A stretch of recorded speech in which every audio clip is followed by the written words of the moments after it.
EDO 2024 in Focus na program wey dey give you the opportunity to talk your own, I talk my own.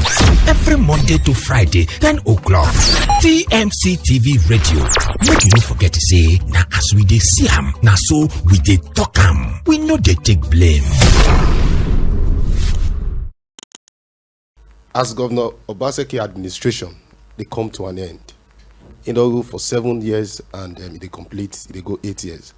INEC don't officially bring out the timetable of Edo State election for 2024. The primaries, 1st of February to 24th of February.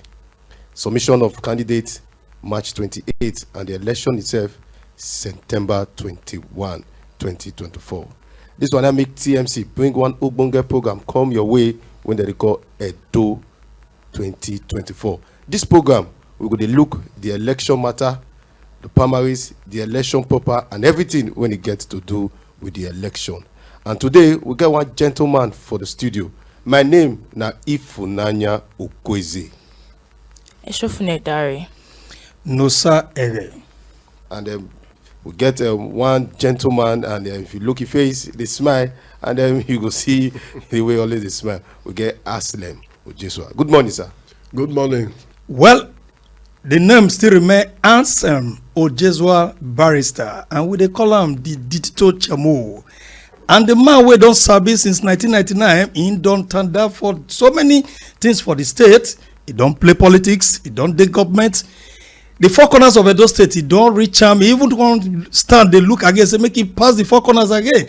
Now man we be say we know very well. Oga, there are things we don't know about you. The few ones where we know, we took mouth put, you will help us use 2 minutes. Talk about you small for Edo people to know. Una well done, no. And make I thank Una as Una give me chance to take come talk to our people. My name, as you talk now, Anselm Ojezua Ojezua. And then born me for Ibadan, 1959. By 1962, we come Benin. I follow my parents come Benin. Since 1962, come reach today. Now Benin, now I come to stay. But I come from Edenu, Iroa, for Esan Central Local Government. And since I go primary school for Benin here, Emotan Private School, later they call them Emotan Preparatory School. I finished there in 1969. Then 1970, I entered ICC for Benin here, Immaculate Conception College. I did there till 1974 when I finished from 5. Then I could enter University of Nigeria, Enugu campus, study law. I graduated for that place 1980. I entered the same 1980, I entered Nigeria Law School for Lagos. We finished there 1981. I can serve for Port Harcourt. I served with Nigerian Army, 2 amphibious brigade. That time then they called me brigade lawyer. And after my service, as I just finished service, you know, say even for school, we don't they enter politics. So when they introduced politics 1979, myself, I joined them even as a student. They do it together. And I get one uncle that time, Shaka Momodu. He be minister for First Republic, and for the Second Republic, he come there for MPN. So he influenced me well. I come they follow them, they play the MPN game. So as I just finished my youth service, my cousin introduce me to one man they call Senator M. Uba Ahmed.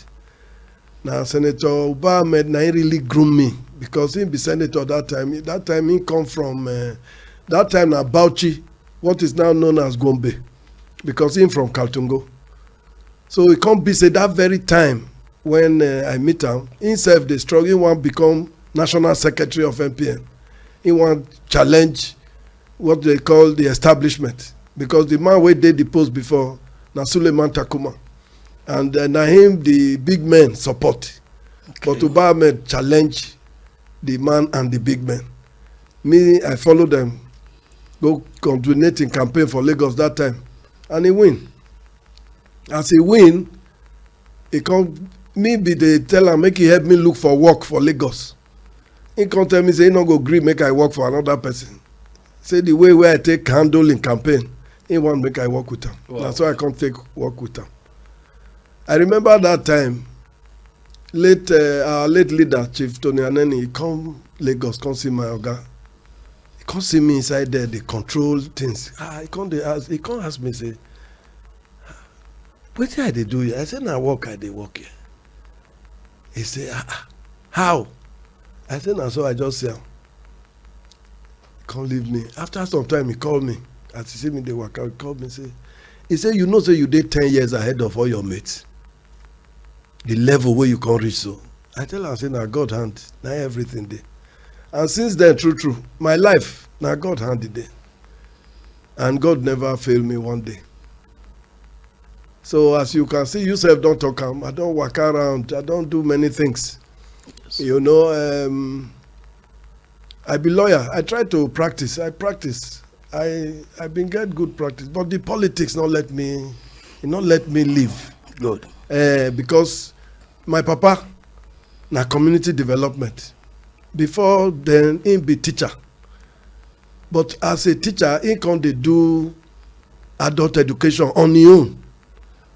So when they come hear the way my papa they do am for Ishandel, one Chief Ogunlesi from Ibadan say hear about my papa, he come Ishan, come see my dad, come find out how they take do am. And I'm free that time because it gets spare time. Then my papa come tell my papa say no, you go comot for education, come meet us for social welfare. We need you for this adult education. Come carry my papa go Ibadan. That is how my papa can help them design adult education program, everything. Later now, he can enter community development. We'll go matter there. Make a quick chukma for one question. You the contest for governor for 2024. Yes. I don't know you as a young boy since 1999. You don't have contest for governorship before? No, I never contest for governor before. For your party, we hear some stories. Well, you know, on social media, they plenty well. Say your party not dey together, they scatter. They divide up to 3. According to one Bishop Okosun, where our Tory people carry waka go Edo North, Edo Central.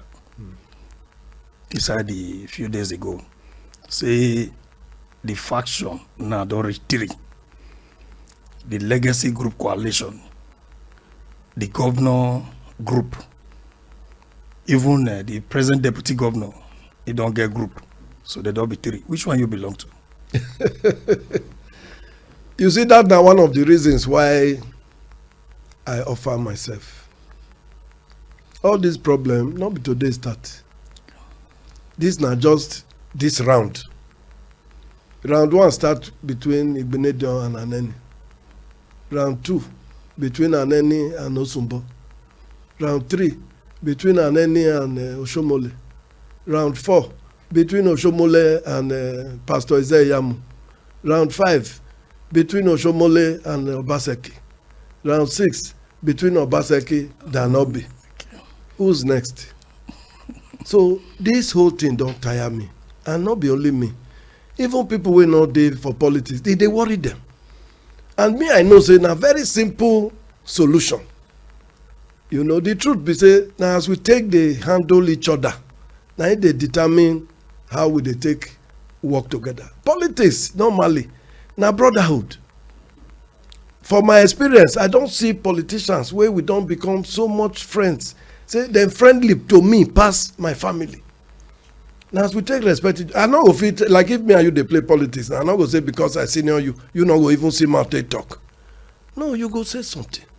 It may be say, wait till you talk, and they not go carry on. If 10 people they room, 6 people say now, so all of us go understand. Yes. But at least we go get our say. So they say if I jam I go fall down for I. Now simple thing, live and let live. But today, what do you they see? Now me get power pass. Now me get money pass. Now me no. Which competition? What do they fight for? Okay. Who take first, they take second. If I give it like what thing they arrange with your media team before you come here, I tell them say this program now 30 minutes. I said it's supposed to be 1 hour, but because we put up 30 minutes, because if we give you time to talk, Yes. 2 hours is small for you. So we don't give you that time. Make we carry waka enter radio small because our people may not be like say we neglect you now. I know say 12 now sit down there. My hand they hot. But before I begin the talk, when I go chook man for the politics matter, before we enter the devil when he get for mind. If we don't begin ready to go primary, some people say he go soon withdraw. Sure, I hear that one. Yes, you know, say election that they get a contendant and pretendant. Okay. So we will know whether in a contendant or pretendant. Yes, a barrister. Wait be that thing when he really carry you from your bed, say you want to run for governor of Edo State, and waiting be that thing where you feel say you get when any of the candidates no get. You see the matter where my brother talk come just now. Say our party don't get factions. So they can reach 3. Instead of us to the work make it be 1, it done from 2, it don't enter 3. That's now one of the major reasons why I come out. Because the politics, now they bring the power. And power not go work well if the politics not work well. So since all this time, the time where they go to take the work for government, they will take and they play politics. That's why me come out. Because I don't date this politics effectively since 1982. I don't do any other thing. Now only him I dey do. I get my business where they run. But my politics, I dey do am. I don't enter government. I know how government is run. So the first thing, now how to settle all these differences. If you look well now, you will see say PDP, now that they look now because now in the government. All the parties, no one will not get problem. Why? Because they don't get experienced people where they manage them. Now that experience now me bring. Luckily for me, all the people where did the different groups where you just mentioned, no one where I don't know. They be my friends. They know me, I know them. And we don't do many things together in the past where they go fit trust me. If I call them and I tell them something, they go believe me because I never lied to them before. So now the first thing now to arrange, make we work together. I go fit do am if they give me the chance. Okay, you go fit do am. No, you go fit do am. I don't want me to go secondly. Because the time. No, you know why? Know, you say wetin make me come out. Yes. I get to tell you wetin okay, make go me ahead. come out. You know say this one na quarrel. I say I go fit settle quarrel. The next one na government. If you notice now, the way that they run government they come since 1999, let us say this last one. Government, people will just dey government. They will just decide say now they know pass. Now they know wetin dey worry us. So the people will just wake up, they go say now this road they wan do. The people wey dey the community, they no go even talk put at all.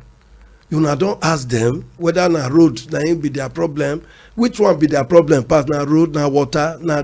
So the kind government wey me wan bring, na the kind government wey go involve community with government, so that as government dey work, the communities na they go dey direct government how dem want am, so that even when e remain, they know why e remain. Yeah. Okay, barrister, we'll cut it for them because we need to go market. Okay. We need to go market. No wahala. Yes, so Well, wetin I quick tell you be say before you go market, I wan make you chook mouth for just 15 seconds. I no say make pass like that. Yes. They say na the present governor na dey sponsor you. No be so me dey hear o. Me dey hear say dey sponsor another person. All right, we'll leave am there. We'll go. Oh yeah, now. Edo 2024 in Focus na program wey dey give you the opportunity to talk your own, I talk my own. Every Monday to Friday, 10 o'clock. TMC TV Radio. Make you no forget to say, na as we dey see am, na so we dey talk am. We no dey take blame.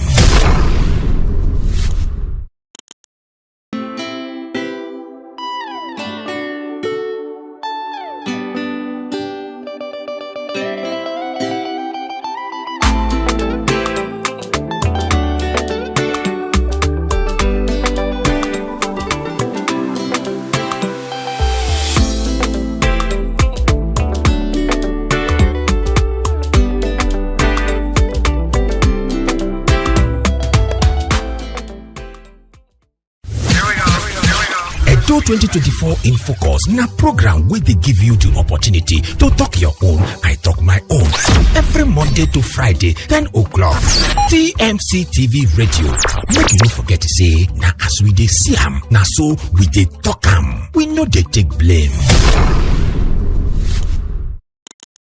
Yes, we don quick come back for that small market when we go. You know, say as we talk am, na so we dey see am. We no dey take blame. We still get Barrister Ojezua for the house when he dey tell us the reason why he dey run for governor for 2024. Make I give my co-host when she did so that she go still pull mouth for the matter. Barrister Anselm, sir, you talk for your declaration, say you go improve our youths by job creation. And we see for the current government, say them promise 200,000 jobs. And according to them, they don't deliver. So me, I want to ask you now, what thing you want to do with it different from what the current government don't do? You see, the thing is, the current government don't really try. Why I talk so? They don't do many things to increase our economy. Our economy don't big pass as it be before. But government work not they finish. Even for America, where they say be the #1 country for the world, they still they try to improve. If you look now, as I enter on our studio, the first thing where I talk, I say, Jesus Christ, see as this place be. So the world, before, if you not get a house where be like a government house, you know if we get TV station. But today, see what you know they do with the small space. Now technology. That's not one thing where I really want to do. Because you see now, the world don't grow to a point where a boy if he just sit down for Benin here, he go to make $150,000 a month for America. But he go to Benin here. And you yourself, you know, say, even 1 million naira now not fit buy $1,000. So you can just imagine waiting that kind of boy or girl go fit do if we train them. So we go bring those kind of people, make them come, they train our children. And we want to introduce them inside school syllabus. Because what they do now, I know say governor bring them small, you don't develop hub. A lot of things they go on there, but a lot of people don't know. But we want to introduce them into school now. So that the children from school age, they go begin get used to these gadgets. Before they come out for school, they go sabi and pass me and you. Before you know it, you will see small children go, they develop apps. Then go they do, at least they don't they talk now, say that they do artificial intelligence. We they forbid.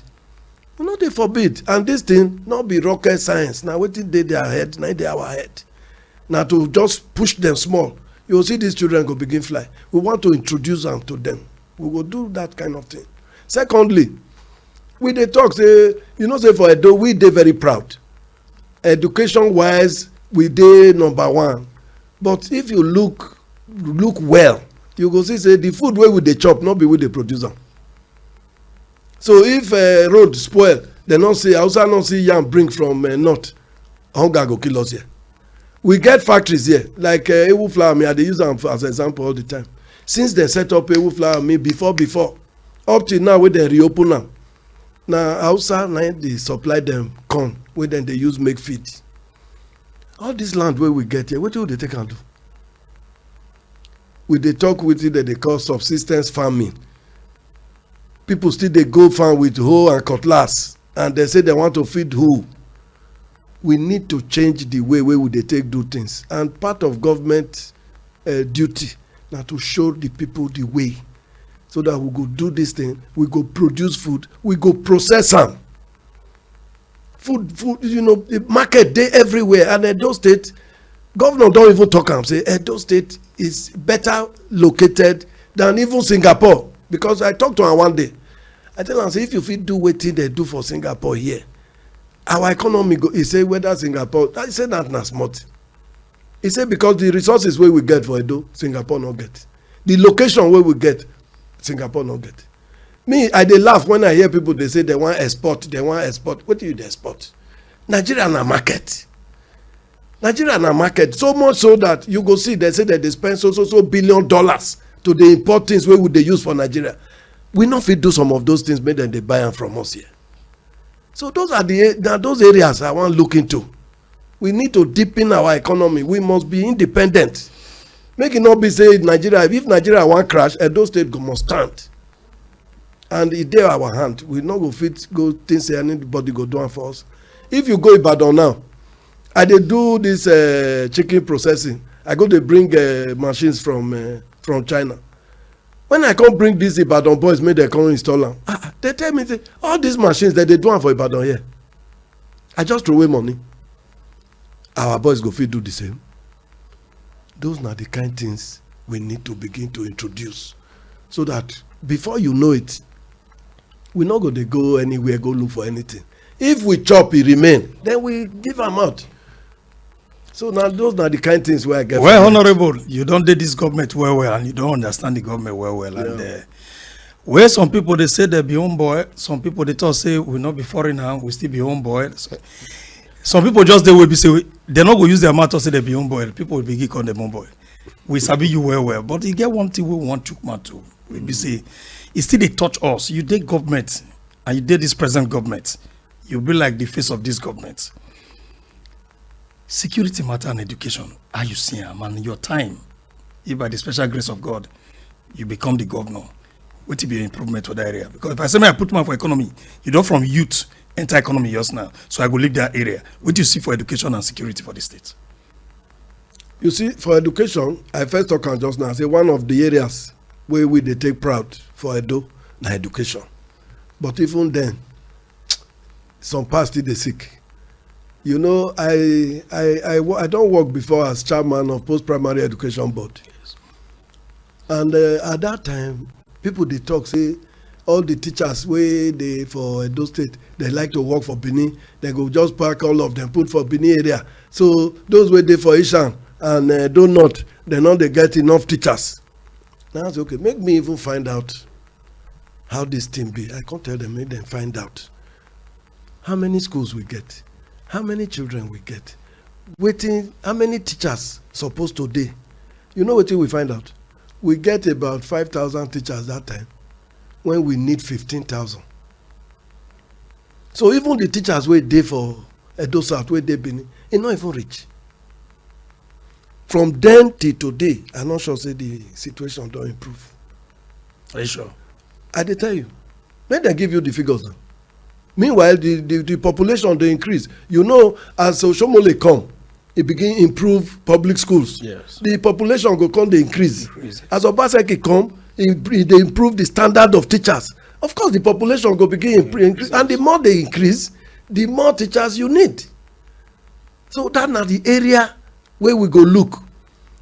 First, how we go fit take use the teachers where we get take achieve the objective where we want to achieve. Wetin be the minimum number of teachers where we must get? We must look am. Okay, look now.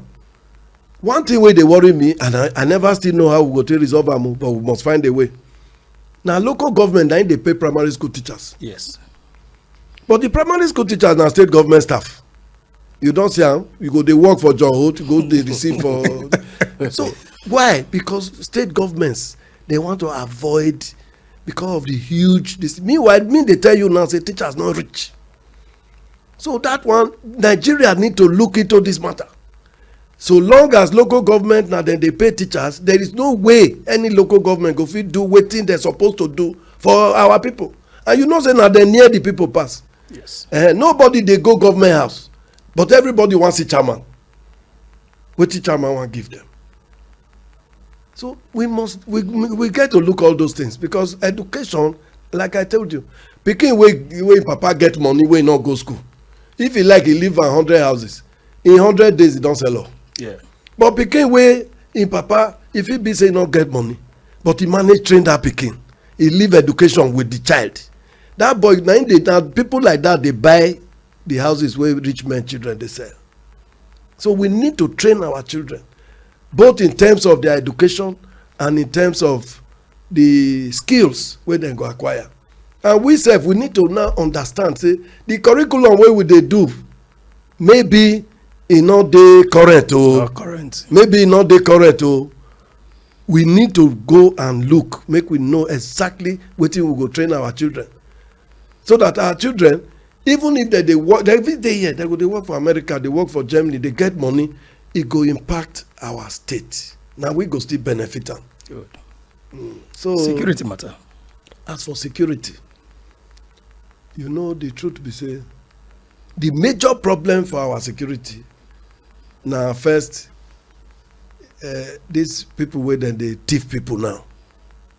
That's not the biggest problem wey we get. Before people dey say make dem not thief property. now make dem not thief them by themselves. That's the problem. And one of the areas where we see say this thing dey happen be say the people wey dey do am, they stay dem dey inside bush. Yes. Now from inside bush they will come and pick people, carry them, go back inside bush. I remember say Obaseki dem be arrange one kind summit one time with the deputy governor sef na him preside that time. Yes. Security council say they no want make people dey inside bush. I don't know whether they don enforce am o. E fit mean like say some people stay dey inside bush. So if you go a place like Odigwetwe now, the villagers don run. They don leave am for the people. Why e go be like that? So no, if a community no go fit save themselves, a group of communities fit gather go help am.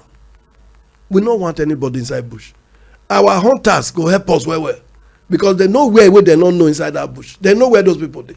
We go tell them, if una no come to town, we go treat una like criminals. Yes. We get to take, because if security not dey, education no go dey, business no go dey, nobody go even want stay. So we no go fit compromise that one. But thankfully, as e be say their brother don comot, maybe they themselves don dey calm down small because e be like say that time if you catch a person inside bush, they go say from Abuja they say make dem release them. We no go allow those kind things. So many things dey wey person no go fit talk for radio now. But we no go gree. Wetin I will come back more. We don't talk about the economy issue, security matter, and education. We'll come back to politics again. Before I give you time, make you knock one question. I say, make I ask you: if by the special grace of God on the 20th of the 20th, when be the primary? Before 20th, they nominate you as candidate, and katakata when it day before February 25th presidential election. If that same katakata will carry your election before then, you won't take resolve. Now they tell you now. I say all these people. Them be I don't want to say them be my brothers. I know them. I know governor well. Me, I don't work. I don't. If you know, say me for my political life, all my other people now they help. They support. They use my whole life. They use my money. They support. I know they question. They know nobody they feel buy me, and they know me now. If I go meet Chief Danobi now, I tell him say see my word, he go believe me. Because he don't take away know me. Even when we not dey the same party, we dey relate. Obaseki the same, Philip Shaibu the same. I don't know them. Which word they too heavy wey mouth no go fit talk. Now they tell you, I say look, if the disposition is right, people go shift position. If then they say if you not chop pounded yam because of soup, you go chop am because of salt. Waka meet you, make you knock you on from that area. Yes, Barrister, I want just shift you small.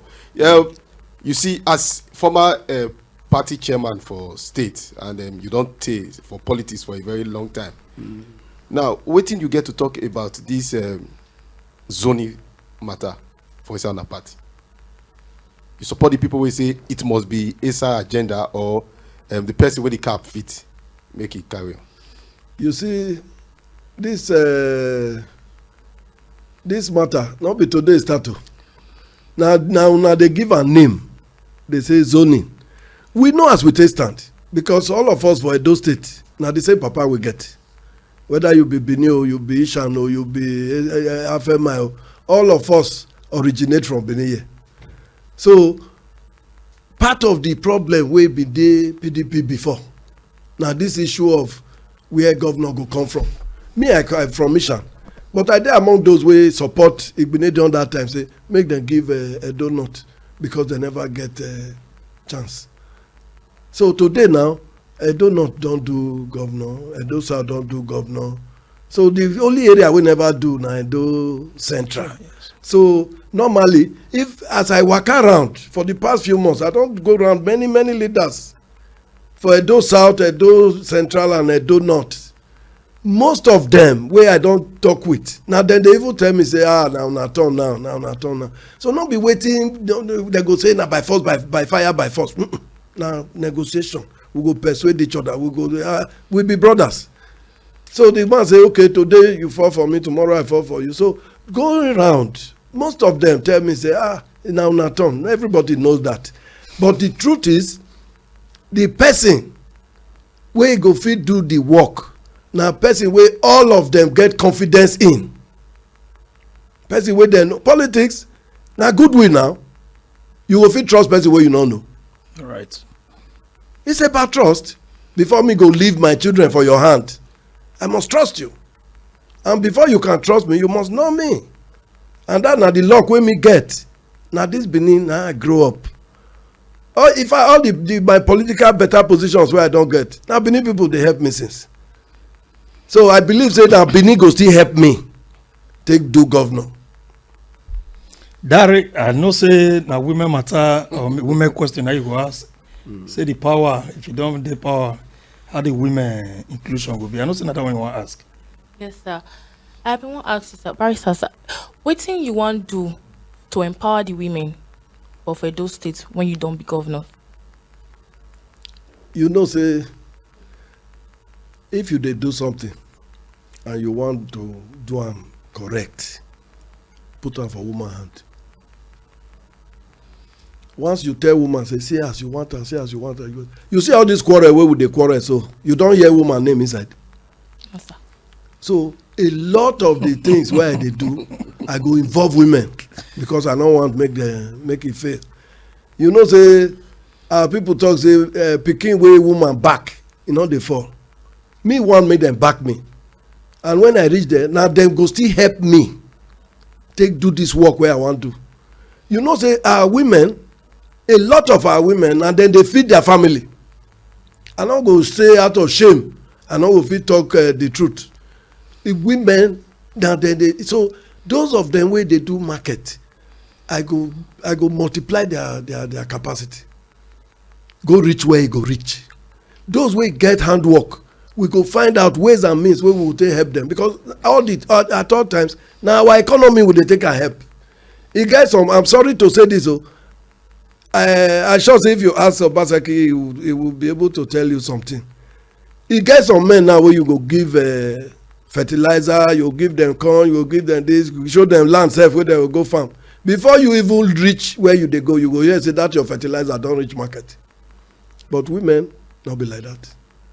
If you tell a woman say na like this, they go just face am squarely, do am exactly as you want. So I go partner with women a lot to do a lot of things so that make my program not fail. Thank you very much. I go ask you this question because you know some persons dey, you know, when you dey work for TV station as a broadcaster, some people dey where they bribe, they no dey fit talk again. There are questions they will bury them, they will begin to ask some kind.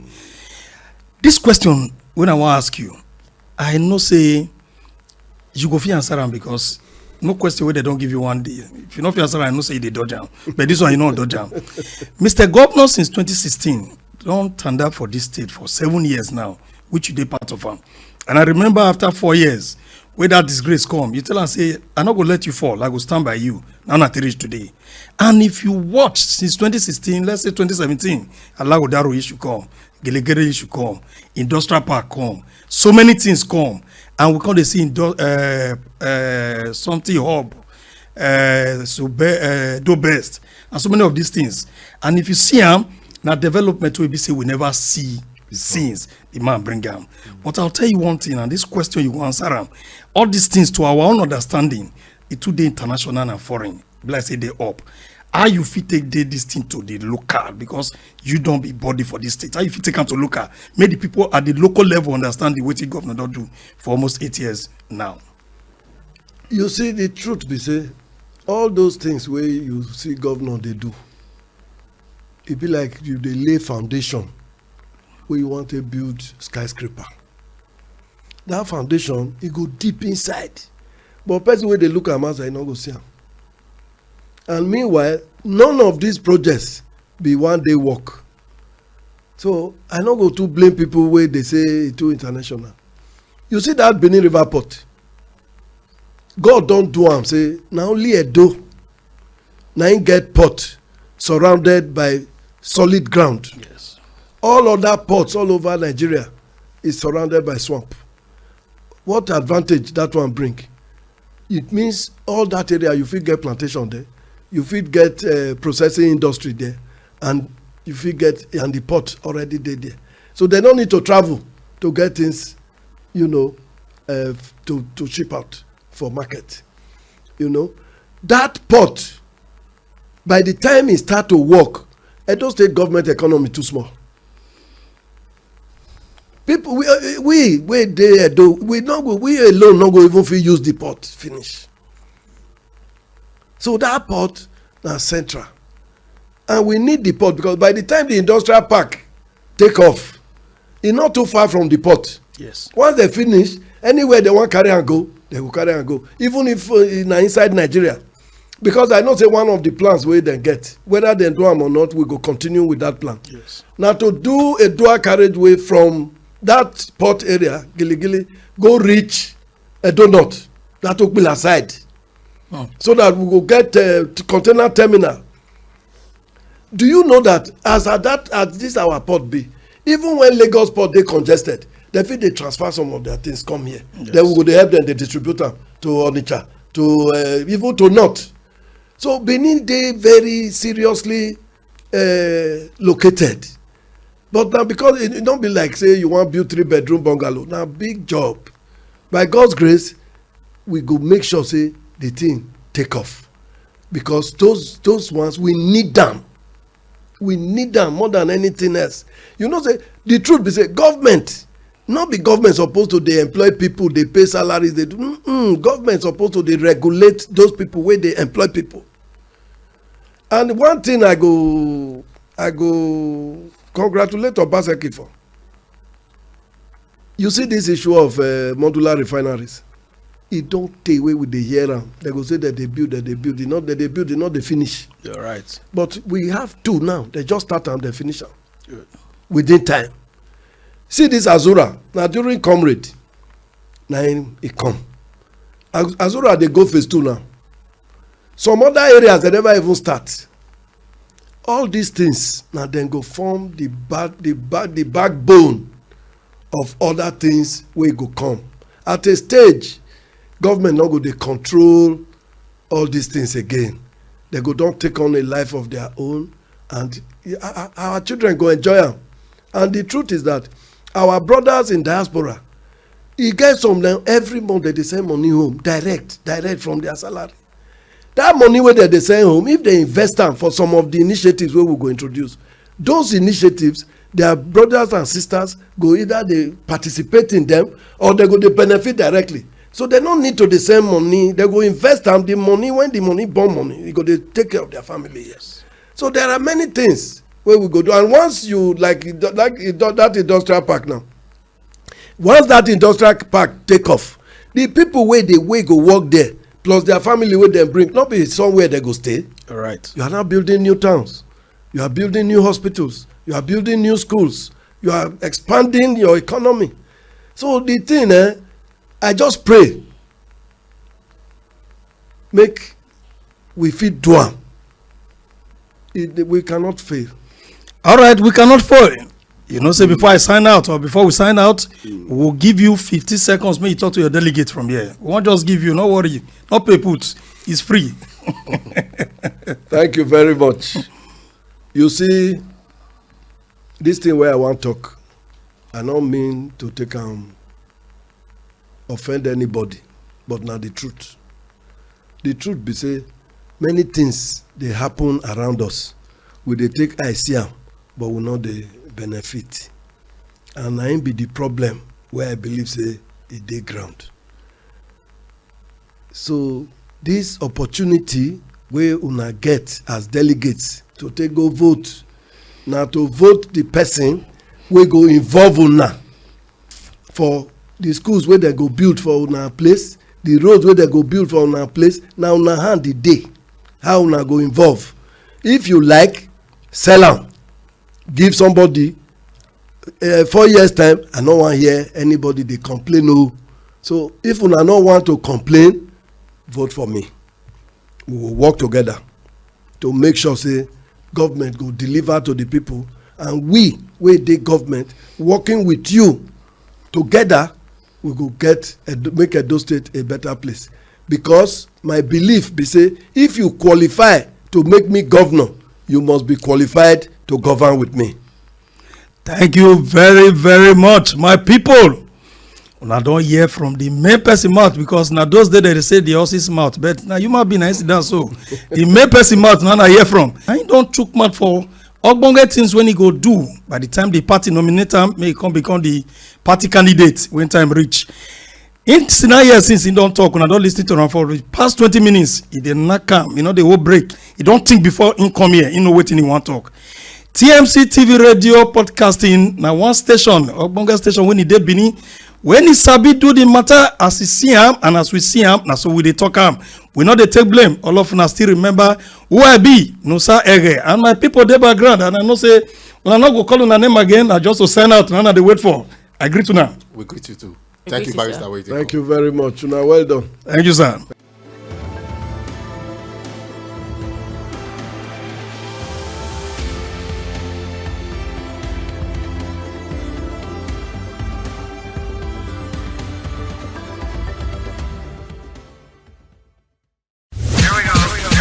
Edo 2024 in Focus na program wey dey give you the opportunity to talk your own, I talk my own. Every Monday to Friday, 10 o'clock. TMC TV Radio. Make you no forget to say, na as we dey see am, na so we dey talk am. We no dey take blame.